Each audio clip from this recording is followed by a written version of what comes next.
As world focus remains on the issue of chemical weapons usage in Syria, on this edition of Kentucky Outlook, we're going to bring the spotlight back to Kentucky, where stores of two of the deadliest chemical warfare agents are stored at the Bluegrass Army Depot in Richmond, Kentucky. On the program today, we'll meet with one of the experts helping to oversee the destruction of those weapons over the next decade.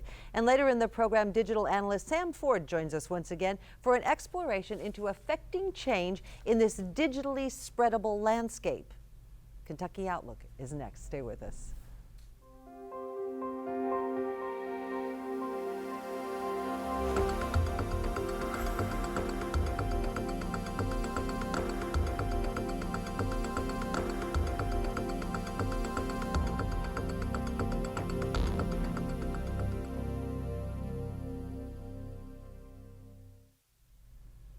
Hello and welcome to Kentucky Outlook. I'm Barbara Deed. Well, Richmond, Kentucky, whether you know it or not, is currently home to two of the world's most deadly chemical warfare agents. They're sarin and something called VX nerve gas.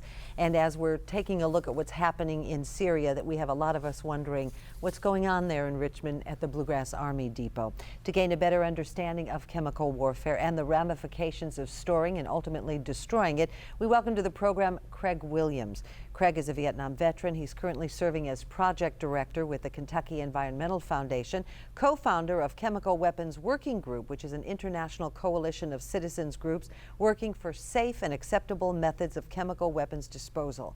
And if we went on and on with your bio, we'd take up the whole half hour. Craig, thank you for joining us. It's a pleasure. Thanks for having me. Busy man these past couple of weeks. There's been a lot of attention because of the Syrian situation.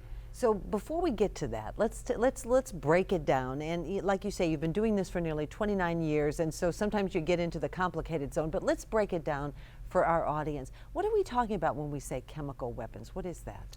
Well, there are a class of chemicals that have been combined that are considered to be chemical weapons, not just chemical inhibitors such as tear gas, those sorts of things. They're weapons, they're agents that are designed specifically for battle and specifically to cause fatalities. And so there are a schedule of these under the international treaty that have to be stopped being made, stop being exported, and have to be destroyed by the countries that are party to the treaty. We're a party to that treaty, and we have some of these in Madison County. Which is Richmond, Kentucky. Richmond, Kentucky. The Bluegrass Army Depot. And why? Why are they housed there? Well, when these weapons, some of them came in right after World War II. They were excess mustard rounds that were never used and were distributed to a number of different locations around the country for storage. In the 50s and 60s, during the Cold War period, these more advanced nerve agents, central nerve agents, VX and GB, or also known as sarin, were manufactured and weaponized, which means they were put into weapons delivery systems. And then they were scattered around to various depots around the country as a deterrent. Now, you know, as a deterrent, we've got these don't mess with us kind of thing? Russia, don't use chemical weapons on us because we have some as well and we'll use them on you. It's the same principle as the nuclear proliferation that's occurred during the Cold War. And wasn't it up until about the early 90s before President Bush at the time decided that we didn't want that verbiage in there, that we can, because you might have a chemical weapon, we can retaliate with a chemical weapon? He changed that verbiage. Well, there was a lot of changes during the first Bush administration, then through Clinton when the treaty was signed, and then through W, and then now under Obama. There's been a steady movement towards not only disposing of what we have here unilaterally or in agreements with Russia per se, but now in a global sense. So yeah, there's been a mission creep in this regard in a disarmament way, which has been a very positive thing. So they landed, and now in the United States, the only place they're housed, to our knowledge, is at the Bluegrass Army Depot. The only place that has sarin and VX, its more lethal cousin, is the Richmond Depot. There are 880,000 mustard rounds still stored in Pueblo, Colorado, and they're on track to be disposing of them near in the same timeline as we are. But because we have 3 different types of agent, and we have them in a number of different munitions, all Colorado has is projectiles with 1 type of agent. We have rockets, projectiles with 3 different types of agents. So our task is much more complex when it comes to the demilitarization of these materials. Well, and we want to talk about this. This is fascinating stuff for the average bear. We're going to learn more about chemical weapons with Craig Williams when Kentucky Outlook continues right after this. Stay with us. They're so toxic, they have to be combined right near the time they're going to be used. We're talking about chemical weapons with a chemical weapons expert, Craig Williams. He is charged with, you're helping to get rid of what's stored in Richmond at the Bluegrass Army Depot. But before we go that route, because I'm so curious about this, and I think a lot of the audience is. So right now we have 3 types of chemical weapons that are stored there in Richmond, Kentucky. 3 types of agents, correct. Agents. So tell us what those agents are. Well, we have mustard agent, which is a blister type of agent. It's not designed to kill, but it's designed to incapacitate people on the battlefield. The theory there was if you can get it on one person's skin and they can't fight, it takes 2 people to carry them off the battlefield. It's a World War I Genesis type of weapon or agent. It was stockpiled in large quantities in World War II but never used. And then we have 2 what they call central nervous system agents, VX and sarin, or GB. GB is very toxic, but VX is the most toxic chemical that's ever been identified made by human beings. And you can think of it in terms of a pesticide designed for humans, because it acts the same way as your garden variety pesticide on insects. It attacks your central nervous system, eventually shutting it down.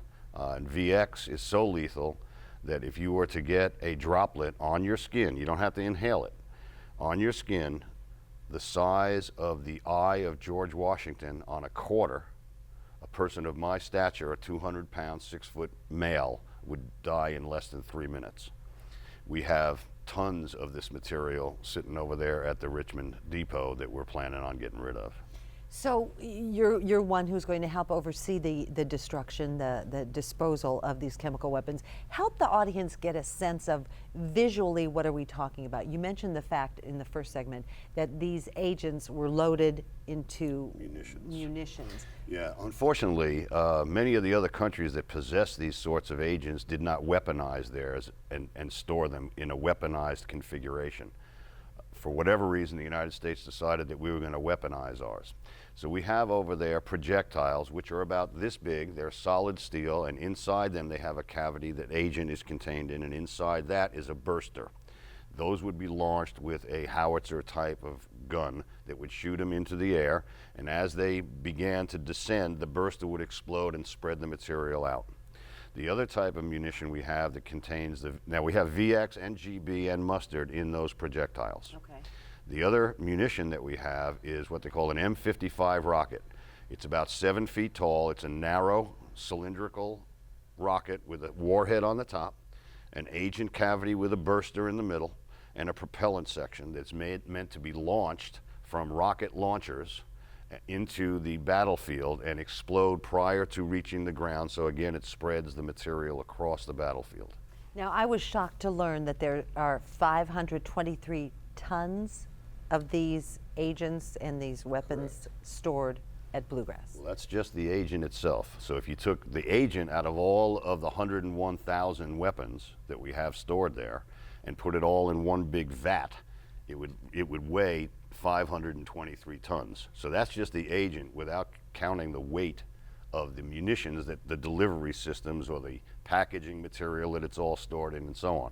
So that's the target element that we're trying to make sure we dispose of without it getting into the environment or its byproducts getting into the environment, which is that 523 tons of agents.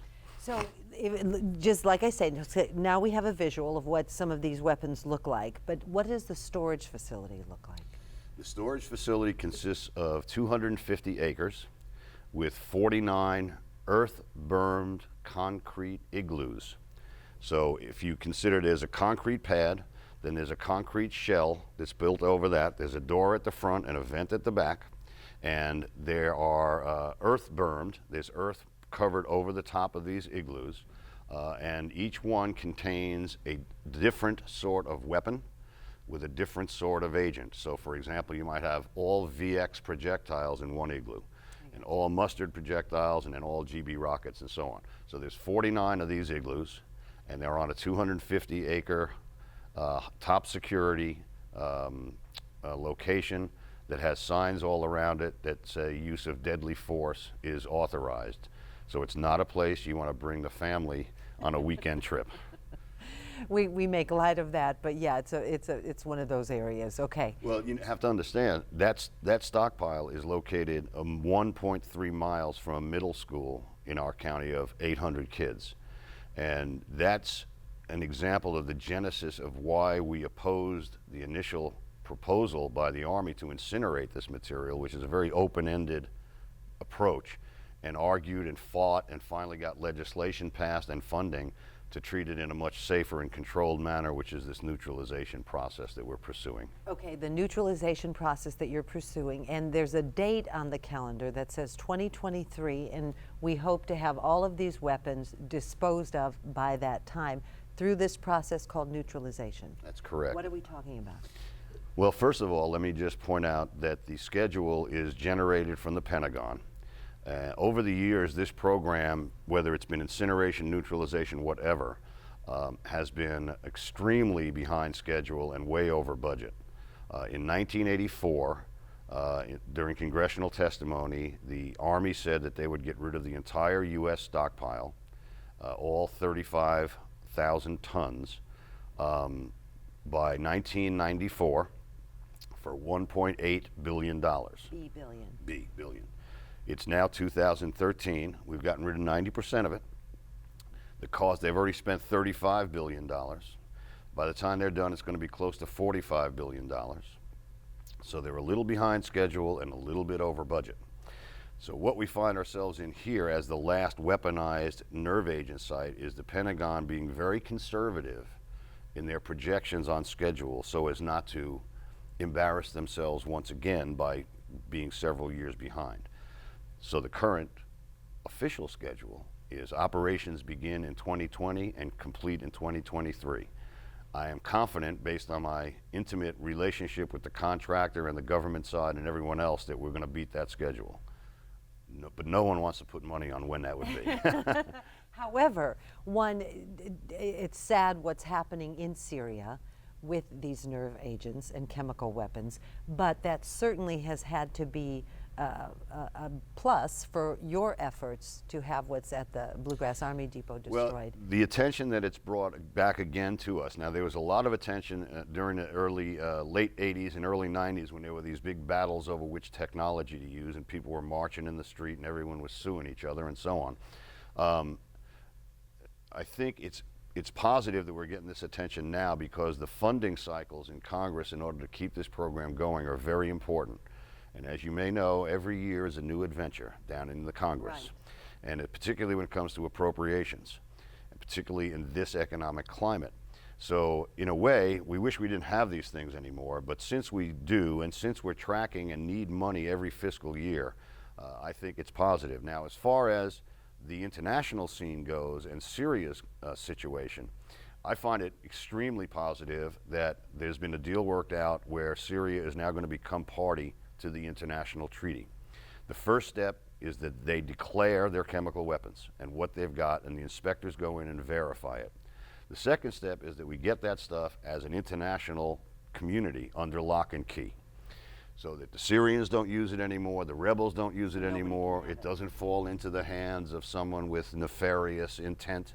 And then the third step is getting rid of it. If it takes a year, I don't know what John Kerry's thinking, but for some reason he thinks they can do that in a year. I think it's impossible, but it really is irrelevant once we get it secured. Ours has been secured for a long time. There's never been any problems with leakage. There's never been any problems with theft or anything like that. That's what we need to do in Syria first. Once we do that, I think everybody can breathe a little easier and maybe bring the remaining 4 countries that are not party to the treaty into the treaty, and then we'll have the entire globe for the first time. A part of that treaty, this international treaty. Before we're quickly running out of time, when we destroy these weapons or neutralize what's stored at the Bluegrass Army Depot, what kind of process is that? Well, each munition is separated in a different way depending on what its configuration. The agents are separated out and they go into a vat, if you will, And into that vat is introduced water and a caustic material, and it's heated and stirred. And that's done for 3 hours with each batch. By humans? No. Okay. No human interaction whatsoever. Once the weapons are unpacked and sent through on a conveyor belt into the explosive containment area, there's no human interaction with them from that point on. It's all robotic, okay? And it's all very highly monitored from a very expensive and intricate control room. But the agents are separated, the explosives are separated, and both of them go into separate neutralization vats, wherein chemical neutralant, water and a caustic, is added. They're heated and mixed.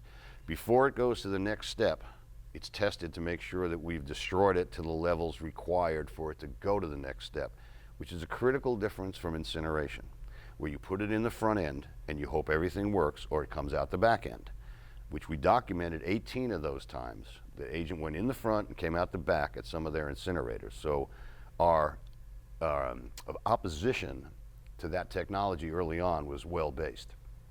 Then both of those hydrolysates, which are the byproducts of the neutralization, are combined, and they go into a secondary treatment process on site, which you're going to love this name, but this is supercritical water oxidation. Okay. Okay, everybody remember that. It's called SQO. Okay. And what that does is it treats the hydrolysate product down to a benign substance, to make it quick. In your opinion, do you feel that, you mentioned there's a school nearby, the Bluegrass Army Depot, where these agents are stored. Is this the best, most efficient way, least dangerous way to do this? Absolutely. It took us from 1984 to 1996 to get the Army to change its mind and not use incineration, which we felt and it was substantiated later, was a dangerous technology, particularly in a populated area. We're very comfortable with the technology. We're very comfortable with the contractor that's doing it and the government oversight agency. And my role in this is as co-chair of the advisory board, which is a citizens group, is to make sure that there's transparency and interaction between these agencies, the contractor, and the community.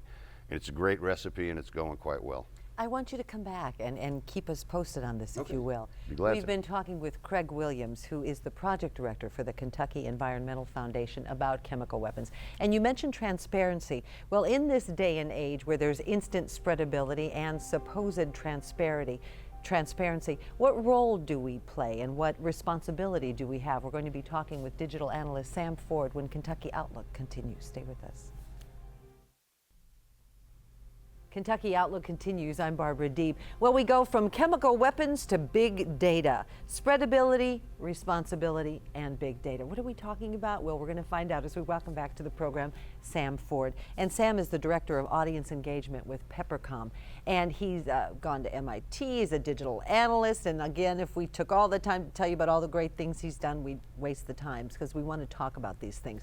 You know, you sat in on the segment that we just had about chemical weapons, and we talk a lot about the instantaneousness, the real time of news and happenings. But we have a responsibility in that. Now, you have a term for that. You call it spreadability. Yeah, I think when we think about how information has always traveled, word of mouth is the oldest form of delivery. But one of the things that's changed in the current age is that it was easy to spread word of mouth from person to person, but the actual media content, the ways to distribute it was scarce. Today, I can not only say I saw an interesting video last night or I read something interesting, I can send you that thing quite easily if that thing is stored digitally. So we're seeing now the role of the everyday audience member play a much more profound role in how information is distributed across our society. Well, with that role comes a sense, or should come a sense, of responsibility. But does it? It's a great question. The Spider-Man comic book series taught us with great power comes great responsibility. That's right. And I think along those lines, we've thought a lot about the ability we ought to have to be able to share stuff, not necessarily so much about what is the impact of the stuff I share. So we see instance after instance of negativity, of violation of people's privacy, of the blurred distinctions between what is private information and what's public information, as the technology makes it so easy for us to pass something along. Are we naive to think that there is still something called privacy? To a degree, I think anytime you create something that leaves a textual trail, that you post it online, even if it's in an email, even if you submit it privately to somebody, there's some possibility, because copy and paste is a very easy thing, that information could get spread in ways you didn't intend. I think that technologies and social network sites are developing increasingly sophisticated layers of privacy, but we can still, as any node in that stream, violate that intended privacy by taking things to places that they weren't originally intended for. So that having been said, do we, short of living in a cave somewhere maybe and not having any contact with the outside world, I mean, really, you'd be totally naive to think you could get to that place again. Absolutely, and it would be destructive for our society and many of the advances we've made to do so. So the potential benefit of my ability to share news or to have things I've created shared far outweighs these negative consequences in some, I would say. The question is, how do we get increasingly intelligent and sophisticated about how we handle these issues? And I think a large part of that is becoming more cognizant of the effects of our circulation. I think when we share something online, we don't think of it as a significant act. Yet, if that's misinformation, what responsibility do we have to vet what we pass along? Because it's intangible. It's got this, you know, it's just out there, right?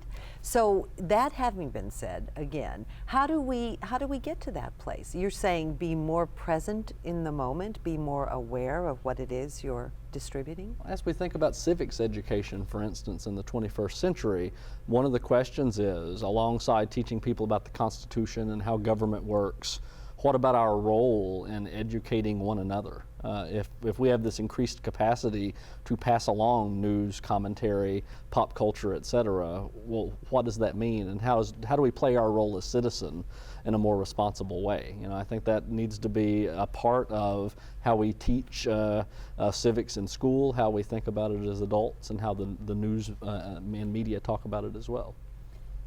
What should that role be, though, and who should determine that role? That's the big question. Absolutely, and we see companies play an important role in this as well, right? The companies who own these platforms, and also the companies who are interested in what it is we're sharing. So we think about as well the fact that they're often turning our communication into data for market research, for governmental research. I think we've heard a little bit about that recently with the NSA. So we have to think as well about how our activity, our participation in this circulation is being monitored by various entities and organizations externally. Hence the term big data. Absolutely, and it's big data because of the increasing ease with which we can collect this data and store it. That it's very easy to monitor analytics and store data on everything everybody does, as long as they do it online in a traceable way. So I think education again plays a big role as that. We as citizens, and also we as quote unquote consumers, have to think about and be aware of the ways in which, when we participate in a place, we are then also participating in the business logic and the governmental logic as well, that those places are governed by. And that awareness might help us not become recluses, but on the other hand, make informed choices about when we do and don't want to participate. Part of the whole, it's my part of the whole theory. We don't realize what an integral part we are of this whole, of this thing called big data.